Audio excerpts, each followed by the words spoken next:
আসসালামু আলাইকুম। সবাই কেমন আছেন? গত কয়েকদিন যাবত আমি খুবই অসুস্থ। আমি আজকে 15-16 দিন যাবত জন্ডিসে আক্রান্ত। ফার্স্ট যখন জন্ডিস টেস্ট করি তখন 1.83 ছিল।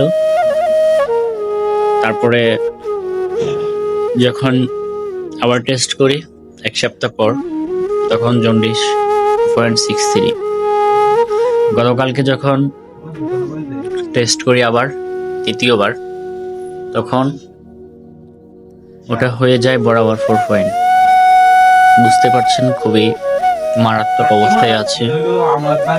তো আপনাদের সকলের কাছে দোয়া প্রার্থী এবং ক্ষমা প্রার্থী। আমার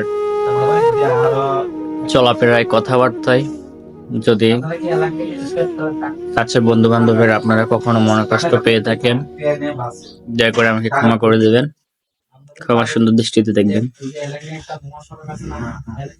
আর বেঁচে থাকলে ইনশাল্লাহ অবশ্যই দেখা হবে, কথা হবে, হাঁটা চলা হবে একসাথে। সকলের কাছে দোয়া প্রার্থী, আমার জন্য সবাই বেশি বেশি দোয়া করবেন। আর কারো মনে কষ্ট দিয়ে থাকলে ক্ষমা করে দেবেন। এতটুকুই চাওয়া, আর বেশি কিছু না। তো ঠিক আছে, সবাই ভালো থাকেন।